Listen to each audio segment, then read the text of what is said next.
যে গরু সঠিক খায় সে গরু সঠিক দেয়। গরুর শরীরের প্রায় 70% উৎপাদন ক্ষমতা নির্ভর করে তাকে দেওয়া খাদ্যের উপরে। তার মানে আমরা গরুকে যদি পরিমিত খাবার দিতে পারি তাহলে আমরা গরু থেকে আমাদের কাঙ্ক্ষিত রেজাল্টটি পাবো। এখন পরিমিত খাবার বলতে আমরা কি বুঝি? পরিমিত খাবারটি হচ্ছে আপনার গরুর যে রিকোয়ারমেন্টটি আছে সেই রিকোয়ারমেন্ট অনুযায়ী আপনি তাকে যেই খাদ্যটা দিবেন সেই খাদ্যর এগেইনস্টে আপনি যে রেজাল্টটা পাবেন সেটাই হচ্ছে তার পরিমিত খাদ্য ব্যবস্থাপনা।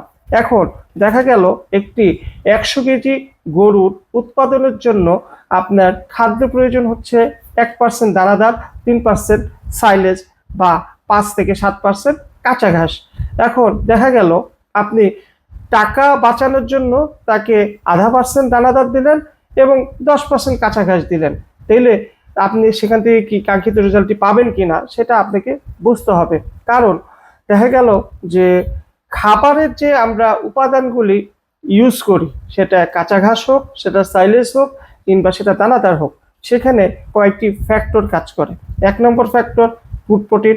আপনি যে খাদ্যটা দিচ্ছেন সেই খাদ্যতে গুড প্রোটিনের পরিমাণ কত পার্সেন্ট। কারণ আমাদের যে জীবনযাত্রা সেই জীবনযাত্রায় প্রোটিনের মানে কি বলবো এটাকে, প্রোটিনের প্রয়োজনীয়তা অপরিসীম। প্রোটিন ছাড়া গরুর দুধ উৎপাদন হয় না, প্রোটিন ছাড়া মাংস উৎপাদন হয় না। তার মানে আপনাকে গুড প্রোটিনের একটা ব্যালেন্স জানতে হবে। গুড প্রোটিন নিয়ে আমরা এই পর্বে আলোচনা করবো না, সেটার জন্য একটি ভিন্ন পর্ব আছে, সেটা পর্যায়ক্রমে আসবে। ধৈর্য নিয়ে শুনতে থাকুক, আশা করি আপনাদের উপকারে আসবে। এখন আপনি যে দানাদার দিলেন সেখান থেকে পর্যাপ্ত পরিমাণে সে প্রোটিন পেল না। এখন দ্বিতীয়টা কি, আপনি কাঁচা ঘাস দিলেন 10 কেজি 5 কেজির জায়গায় বা 20 কেজি। এখন দেখা গেল যে যে ড্রাই ম্যাটারটা দরকার, আমি যে 20 কেজি কাঁচা ঘাস খাওয়াই দিই, আমার কাছে মনে হতে পারে যে 20 কেজি কাঁচা ঘাস খাওয়াই চলতে পেট ভরা, কিন্তু কাঁচা ঘাসের ড্রাই ম্যাটারের পরিমাণ আছে 20% অনলি, 20 to 25% হোয়াট এভার, একটু ভ্যারি করবে কম বেশি। এখন আবার প্রশ্ন করেন ড্রাই ম্যাটার কি? ড্রাই ম্যাটারটাও আমরা যারা জানি তারা তো জানি, যারা জানি না তাদের জন্য সেটাও আলাদা একটা মানে একটা পর্বেই আমরা গুড প্রোটিন এবং ড্রাই ম্যাটার নিয়ে আলোচনা করে আমরা এই জিনিসটা ক্লিয়ার করে দিব। সো দেখা গেল আমি 10 কেজি কাঁচা ঘাস দিলাম, সেখানে আমি 80% পাইলাম হচ্ছে পানি, 20% পাইলাম হচ্ছে ড্রাই ম্যাটার। তাইলে এই 10 কেজি খাওয়ায়া আমি ভ্যালু পাবো 2 কেজি। সেই 2 কেজি থেকে কি সে তার কাঙ্ক্ষিত প্রোটিন, এনার্জি কিংবা ফ্যাট এগুলি পাবে কিনা? সো আপনি খাবারের যে ম্যানেজমেন্টটা সেই ম্যানেজমেন্টটা আপনাকে বুঝতে হবে।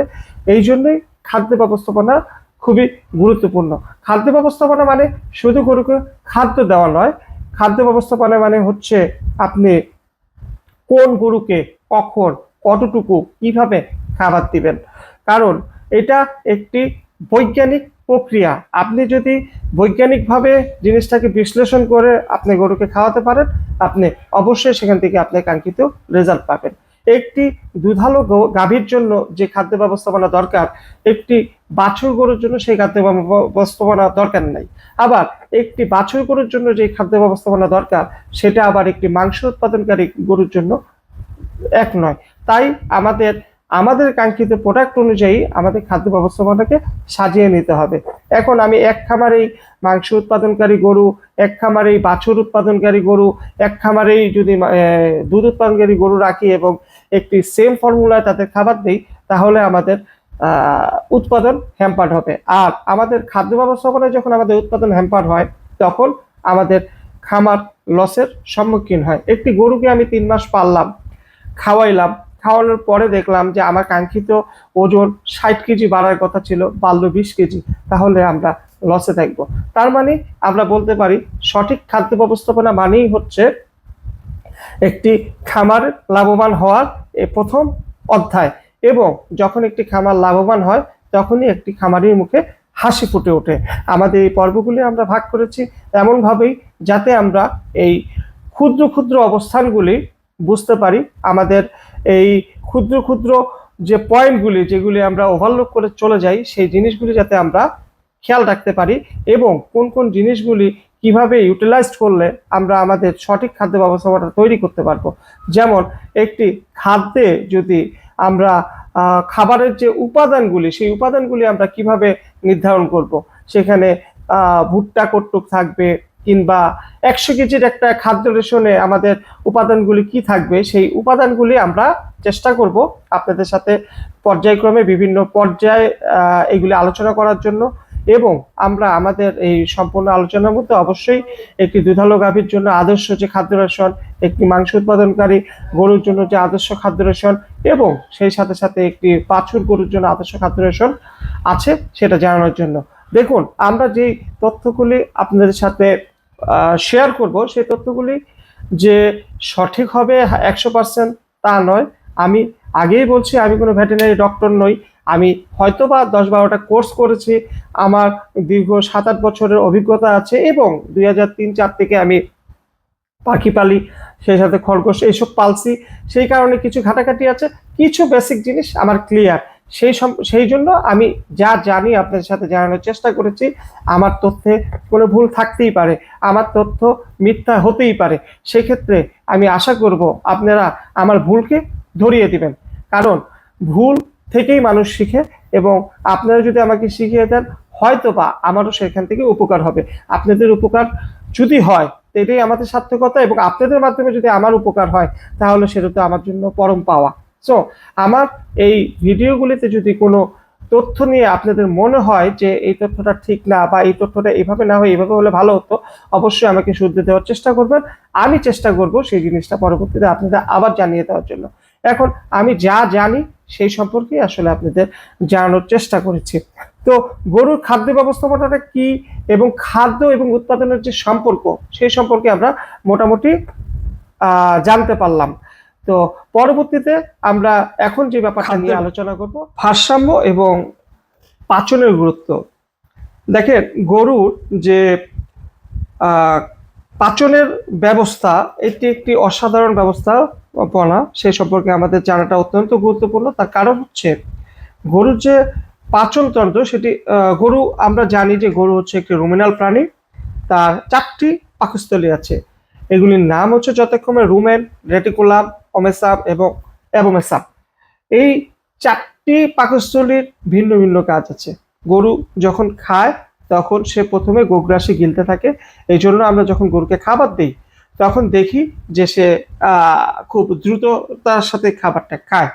এই গরু খাবার খাওয়ার পরে সে তার প্রথম পাকস্থলীটা, আমি আর ওই নামে যাচ্ছি না বা ওগুলি ব্যাখ্যা করছি না, এই কারণে যে এটা আসলে খুব বেশি জটিল হয়ে যাবে। আমাদের গরু পালার জন্য ওই 4টা ফাংশন বোঝার দরকার নেই, কিন্তু এটা বোঝার দরকার আছে যে গরু কিভাবে খায় এবং তার হজম প্রক্রিয়াটা কিভাবে হয়। সো গরু যখন খাবারটা খেলো তখন সে তার প্রথম রুমেনে খাবারটাকে স্টোর করলো, এবং যখন সে তার অবসর সময় পেল তখন সে তার এই রুমেন থেকে খাবারটাকে মুখে নিয়ে আসবে এবং জাবর কাটবে। সেই জাবর কাটার মাধ্যমে সে খাবারের পুষ্টিগুণগুলি তার শরীরে নেওয়ার চেষ্টা করবে, এবং এখানে সে হাফ ডান করে গরুর খাবারগুলিকে সে তার দ্বিতীয় রুমেনে পাঠাবে, এবং সেখান থেকে পর্যায়ক্রমে তৃতীয় রুমেন এবং চতুর্থ রুমেন হয়ে আস্তে করে মলের সাথে বের হয়ে যাবে। এখন আমাদের যে জিনিসটা বুঝতে হবে সেটা হচ্ছে এই 4টা রুমেনের যে কার্যকারিতা আছে, সেই কার্যকারিতার জন্য আমরা গরুকে পর্যাপ্ত সময় দিচ্ছি কিনা। তার মানে আমাদের খাবারের ভারসাম্য যেমন বজায় রাখতে হবে নিউট্রিশন ভ্যালুর জন্য, সেই সাথে সাথে খাবারের যে একটা ডিউরেশন আছে এবং খাবারের যে একটা পরিমাপ আছে, সেই পরিমাপটাও আমাদের মাথায় রাখতে হবে। তার মানে গরুকে সারাদিন 24 ঘন্টা খাওয়ানো যাবে না, খাওয়াতে হবে একটা নির্দিষ্ট ইন্টারভেলের পর পর। আমরা গরুকে খাবার দিলাম সকালবেলা, তখন গরু কি করবে, খাবারগুলি গুগ্রাসে গিলবে। আমরা যখন খাবার দিই কি করে, সে 5 কেজি দানাদার দিই, 10 কেজি দানাদার দিই, সে 5 থেকে 10 মিনিট 15 মিনিটের মধ্যে শেষ করে ফেলে, তাই না? কিন্তু এই 15 মিনিটে খাদ্য ভ্যালুটা তার শরীরে পুরো প্রপারলি লাগবে না, সে এটা গিলে ফেলে, এবং তারপরে যখন আমরা কাঁচা ঘাস বা সাইলেজ দেই তখন সে সেই খাবারটাকেও গিলে ফেলে। তারপরে সে যখন দেখে যে তার খাবার শেষ তখন সে বসবে এবং জাবর কাটবে। এই জাবর কেটে সে তার পাচনতন্ত্রটাকে অ্যাক্টিভ করবে, এবং সে তার রুমেন থেকে খাবারগুলি মুখে আনবে, জাবর কাটবে, এবং তার এই যে প্রক্রিয়াটা, এটার জন্য একটা দীর্ঘ সময় লাগে। তো আপনার তাকে খাবারের মাঝখানে ইন্টারভেলে মিনিমাম 8 থেকে 10 ঘন্টা সময় দিতে হবে। তাই আমরা সাধারণত গরুকে 2 বেলা খাবার দিই, একবার দিই সকালে, একবার দিই বিকাল বা সন্ধ্যার সময়। শীতকাল হলে বিকালে দিয়ে দিই, আর যখন গরমকাল হয় তখন দেখা যায় সন্ধ্যার আগে দিই, তাহলে একটা ভালো ডিউরেশন পাওয়া যায়। তাহলে সকালে যখন আপনি খাবার দিলেন, খাবার খাওয়ার পরে তার কাজ থাকবে কি? বিশ্রাম করা, এর মাঝখানে হয়তো বা আপনি গোসল করাবেন, এই তো, এছাড়া তো তার কোনো কাজ নাই। তখন সে বসে বসে তার খাবারগুলিকে মুখে আনবে এবং তার পাচন ক্রিয়াকে অ্যাক্টিভ করে এই খাবারের নিউট্রিশন ভ্যালুগুলি তার শরীরে নিবে। আবার বিকালে যখন খাবার দিবেন, সে বিকাল থেকে সকাল পর্যন্ত এই জাবর কাটবে। জাবর কাটার ব্যাপারটা তো আমরা আমাদের রোগ ব্যবস্থাপনায় বলেই দিয়েছি যে একটা গরু 1 ঘন্টায় প্রায় 20 থেকে 25 মিনিট জাবর কাটে এবং প্রতি সেশনে 70 থেকে 80 বার কাটে। এবং তার মানে এই না সে 24 ঘন্টা খালি জাবরই কাটতে থাকবে, একটা নির্দিষ্ট ডিউরেশন আছে, একটা নির্দিষ্ট সময় আছে, সেই পর্যন্ত সে জাবর কেটে খাবারের পুষ্টিগুণটা সংগ্রহ করবে।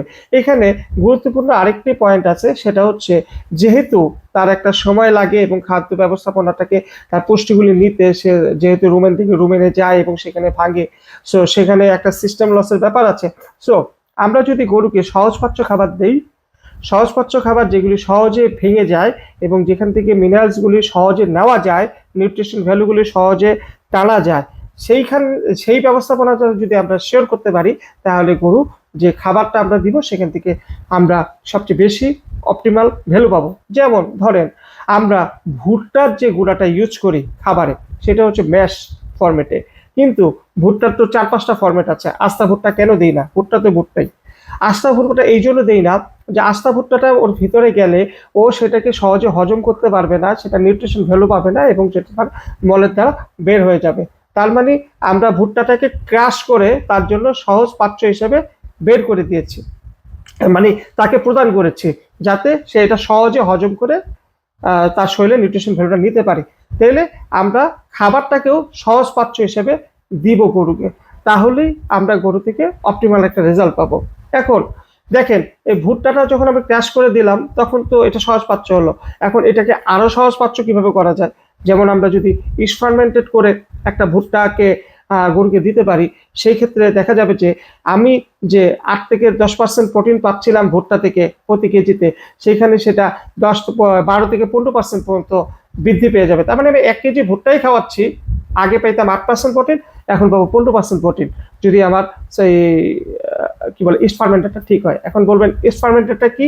ইনশাল্লাহ আমাদের এই পর্ব ব্যবস্থাপনায় ইস্ট ফার্মেন্টেড ভুট্টা, ইস্ট ফার্মেন্টেড কর্ন, খড় মানে যেটা বলে স্ট্র, কিংবা অন্যান্য যে খাদ্য উপাদানগুলিকে সহজপাচ্য করা যায়, সেই জিনিসগুলি নিয়ে আমরা আলোচনা করব, সেগুলি ভিন্ন পর্বে। সো আমরা যদি সহজপাচ্য খাবার দিতে পারি, তাহলে গরু সেখান থেকে খুব সহজেই তার নিউট্রিশন ম্যাটেরিয়ালসগুলি নিতে পারবে এবং সেখান থেকে আমরা অপটিমাল একটা রেজাল্ট পাবো। তাহলে সহজপাচ্য খাবার দিতে হবে। এখন আমরা যারা ভাত খাওয়াই, কুটের ভাত, জাউ ভাত খাওয়াই, এটা কি আসলে গরুর জন্য, গরু কি হজম প্রক্রিয়ার জন্য কি এটা তৈরি হয়েছে কিনা? আমার জানা মতে, আমি যত এক্সপার্ট অপিনিয়ন পেয়েছি এবং আমি যত বড় বড় দিগ্বিজয়ী আমাদের এই গরু সেক্টরের যে বড় বড় ডাক্তার আছেন, তাদের অনেকের সাথেই কথা হয়েছে, তাদের অনেকে আর্টিকেল দেখেছি, পড়েছি, সেখানে তারা এক কথা এটা বলে দিয়েছে যে জাউ ভাত গরুর খাদ্য নয়। আমরা যারা বাসা বাড়িতে একটা গরু পালি কিংবা দেশ গ্রামে পালি, তারা খাওয়াই ঠিক আছে, এটা নষ্ট হয়ে যেত, খেতে অতিরিক্ত হিসেবে খেলো, জাঙ্ক ফুড হিসেবে খেলো, প্রবলেম নেই, বাট এটা আসলে গরুর জন্য খাদ্য না। তার মানে গরুর যে খাদ্যটা আছে আমরা সেই খাদ্যটাকেই নির্ধারণ করব। যদি আমরা সঠিক সময়ে খাবার দিতে পারি, নিয়মিত সময়ে খাবার দিতে পারি, নিয়মিত সময় মানে হচ্ছে সকাল বিকাল বা রাত্রে সকাল, অথবা সকাল দুপুর বিকাল 3 বেলা খাওয়াটা আমি সাজেস্ট করি না, এটা আপনাদের ব্যক্তিগত ব্যাপার, আপনারা খাওয়াবেন কিনা। তবে 2 বেলায় যদি পর্যাপ্ত খাবার দিতে পারেন, সেটা নিউট্রিশন ভ্যালুটা অপটিমাল ভ্যালু পাবে। কারণ 2 বেলার মাঝখানে যদি পর্যাপ্ত গ্যাপ থাকে, আমরা বলেছি কিভাবে খাদ্যটা গরু তার খাদ্য থেকে পুষ্টিগুণগুলি নিতে পারে, সেই পুষ্টিগুণগুলি নেওয়ার জন্য তাকে পর্যাপ্ত সময় দিতে হবে। এখন আমরা তাহলে বুঝতে পারলাম যে খাবারের ওরা হজম প্রক্রিয়াটা কি এবং সেই সাথে সাথে আমাদের খাবার দেওয়ার সময় কোন জিনিসটা খেয়াল রাখতে হবে, সহজপাচ্য খাবার দিতে হবে।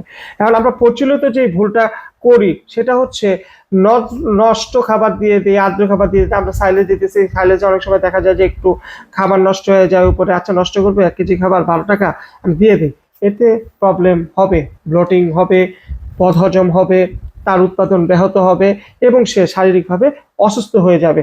সো আমাদের যে জিনিসটা করতে হবে সেটা হচ্ছে যে নষ্ট খাবার দেওয়া যাবে না, আর্দ্র খাবার দেওয়া যাবে না, সময় মতো খাওয়াতে হবে, অতিরিক্ত খাওয়ানো যাবে না। অনেকে আমরা ভাবি আচ্ছা খাওয়ানো শেষ, এখন এক কাজ করি 2 কেজি খড় দিয়ে দিই, খড় খাক। খড় পুরাটাই ড্রাই ম্যাটার, 98% পর্যন্ত সে ড্রাই ম্যাটার। তো ড্রাই ম্যাটার হিসেবে আপনি দিতে পারেন একটা গরুর 100 কেজি একটা শরীরে গরুর খাদ্য তালিকায় 3 কেজি ড্রাই ম্যাটার লাগে, 3 থেকে 3.5 কেজি। তো সেই হিসাবে আপনি 2 কেজি খড় দিলেন মানে 2 কেজি ড্রাই ম্যাটার পেলেন। কিন্তু আপনাকে বুঝতে হবে যে তার নিউট্রিশন ভ্যালু কি। এই খড়ের থেকে সে নিউট্রিশন ভ্যালুটা খুবই অল্প পায় এবং এই খড়টা তার হজম করতে যে পরিমাণ এনার্জি দরকার হয় সেই এনার্জিটা এই এগেনস্টে যেই ফুড ভ্যালু পায় সেটা অত্যন্ত নগণ্য। খড় খাওয়ানো যাবে না সেটা বলছি না, খড় খাওয়ানো যাবে, কিন্তু ব্যালেন্স ফিডে আপনার খাবার যখন ব্যবস্থাপনাটা সঠিক থাকবে সেই ব্যালেন্স ফিডের সাথে যখন খড় অ্যাড করবেন আপনি ট্রিমেন্ডাস একটা ভালো রেজাল্ট পাবেন। সেই নিয়ে আমরা পরবর্তীতে দীর্ঘ আলোচনা করব। সো আমরা নষ্ট খাদ্য দিব না, অসুস্থ গরু পাবো, এবং সেই সাথে ভালো খাদ্য দিব, সুস্থ গরু পাবো। তাহলে আমাদের এই ভুল ত্রুটিগুলিও আমরা বুঝতে পারলাম। এখন এই পর্বটা সামাপ টানি, আজকের পর্বটা খুব দীর্ঘ হয়ে যাচ্ছে, তাই এটার ভিতরে আর বেশি কিছু আলোচনা করব না। আমরা এই পর্বে যা আলোচনা করেছি তা হচ্ছে গরুর খাদ্য ব্যবস্থাপনা। গরুর খাদ্য ব্যবস্থাপনা কি কারণে প্রয়োজন আমরা জানতে পেরেছি যে সঠিক খাদ্য দিলে একটি গরু থেকে আমরা আমাদের কাঙ্ক্ষিত রেজাল্টটি পেতে পারি, এবং কখন খাবার দিতে হবে সেটাও আমরা জেনেছি, এবং সেই সাথে সাথে গরুর পাচনতন্ত্র সম্পর্কে জানতে পেরেছি। গরু যখন খাবারটি খায় তখন সে তার রুমেনে যখন খাবারটি পাঠায়, সেই রুমেনে থাকা গুড ব্যাকটেরিয়া গরুর আঁশগুলিকে ভেঙে ভোলাটাইল ফ্যাটি অ্যাসিডে পরিণত করে, যা গরুর শক্তির একটি প্রধান উৎস। সেই সাথে সাথে আমরা জেনেছি গরুকে কিভাবে খাবার দিতে হবে, সেই সাথে সাথে আমরা জেনেছি গরুকে সঠিক এবং ভালো খাদ্য দেওয়ার জরুরি কেন। আজকের পর্বে আমরা আর দীর্ঘায়িত করব না, আমরা পরবর্তী পর্বে আলোচনা করার চেষ্টা করব গরুর পাচন প্রক্রিয়া এবং পুষ্টি উপাদান আমরা কিভাবে নির্ধারণ করব। সো শেষে সবাইকে আবারও রিকোয়েস্ট রইল, যারা আমাদের চ্যানেলটি এখনো সাবস্ক্রাইব করেননি প্লিজ সাবস্ক্রাইব করে নেবেন, এবং যেহেতু আমাদের খাদ্য ব্যবস্থাপনা এবং রোগ ব্যবস্থাপনার উপরে রেগুলার ভিডিও আসছে এবং সেই সাথে সাথে আমাদের খামারের কার্যক্রমের ভিডিওগুলি আসছে, সো আপনারা বেল আইকনটি টিপে রাখলে আমাদের নতুন ভিডিও যখনই আসবে আপনারা নোটিফিকেশনের মাধ্যমে আমাদের কাছ থেকে জানতে পারবেন যে কখন কোন ভিডিও আসছে এবং আপনারা দেখতে পারবেন। অবশ্যই সেই সাথে সাথে আপনাদের কাছে আমাদের অনুরোধ রইল, আপনাদের মূল্যবান কমেন্টসের মাধ্যমে আমাদেরকে জানাবেন আপনাদের ভালো লাগা মন্দ লাগা, কোন জিনিসটা ভুল কোন জিনিসটা ঠিক, এবং আর কি কি অ্যাড করলে ভালো হবে। যদি ভালো লাগে অবশ্যই লাইক করবেন, সেই সাথে সাথে আপনাদের বন্ধুদের সাথে শেয়ার করবেন। ধন্যবাদ সবাইকে সময় নিয়ে পর্বটি দেখার জন্য। ধন্যবাদ।